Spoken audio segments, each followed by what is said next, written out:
Hello, everybody, and Happy New Year. So I'm gonna give another try at getting the channel going here. Something something to do with like Crestone and beyond. I want to go into some local issues and get out there in the world a bit because I do get out in the world, and want to wish all of you a Happy New Year, and I hope you had good holidays. And in Crestone, it's something. I've been here 26 years, and a lot of people do seem to deal with some darkness in this time of year. And I don't know if there's any remedy to that. First of all, the channel, like, I'm hoping it will be more of a dialogue. I don't think I'm like.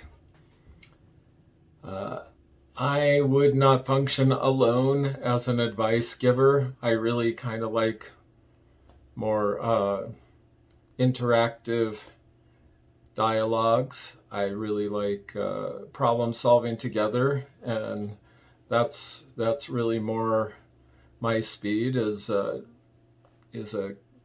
getting together with others to discuss problems and issues and resolutions.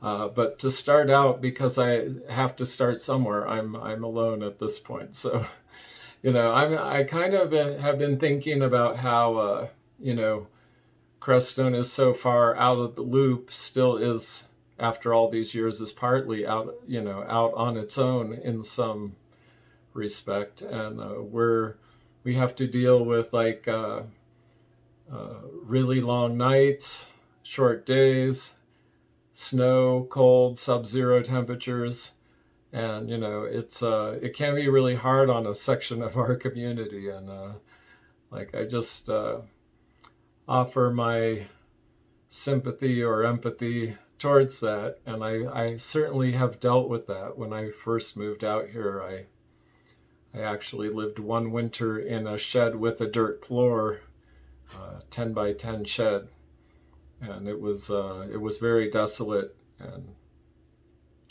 and hard. And so we've we've all dealt with our stuff. And the way I've kind of adapted at this point is to where I try to seasonally absorb the light in the summer and radiate the light in the winter.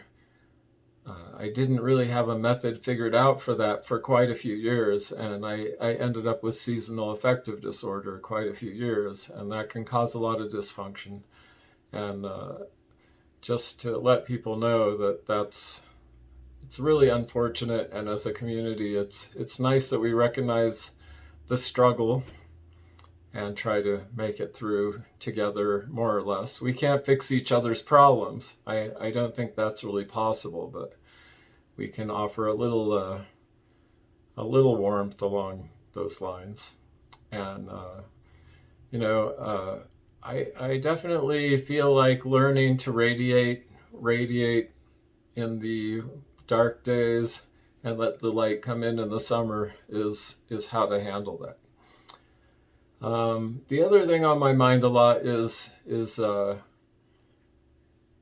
just internal and external light, or let's see, internal and external reflection. That's not the way to handle it either. Let's see. So let's say we have an internal aspect of ourselves and an external aspect that's teaching us. And most of us, I think, struggle with that. And I kind of feel that I've always felt very intimate with my internal, and very, not alien, but easy to dismiss, let's say dismissive of the external. And yet the external has taught me all my life, has taught me almost all of my lessons, the external aspect of life. So it's very interesting to reflect on those things. I don't know if anybody will be interested in this. You can let me know. But I think, over time, learning to treat the internal and external as equals is the process that allows us to be in greatest harmony with ourselves.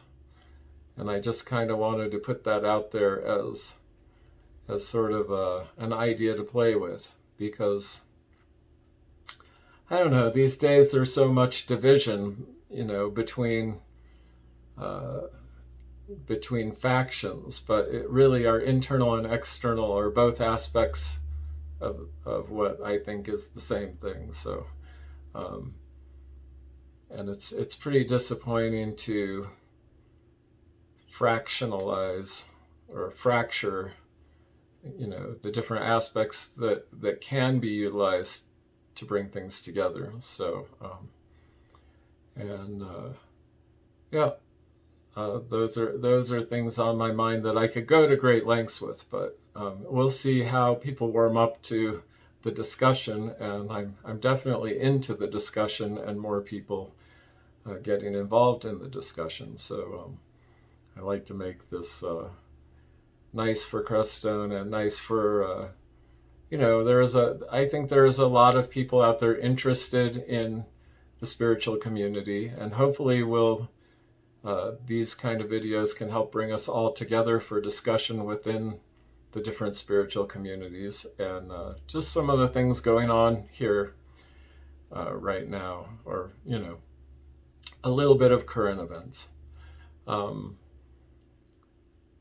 One of the things that I ran into that I'm struggling with as well is just watching the homeless people out. Like one guy came through my shop, and he was obviously living up on the mountain, came here kind of out of the blue.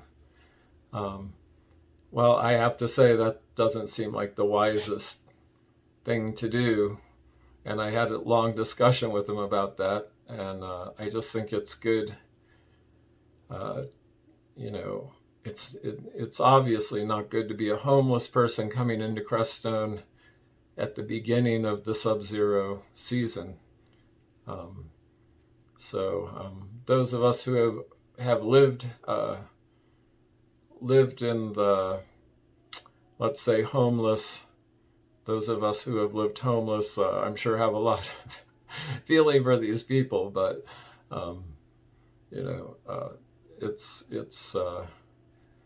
it's also just not smart, and we gotta kind of help people and let them know that it's just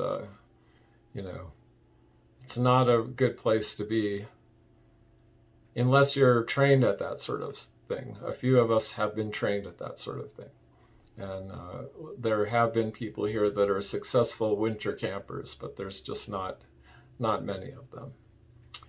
Okay, so my obligation, I think, to YouTube is to try to make 10-minute videos. So if I'm rambling a bit, I hope you can find it interesting.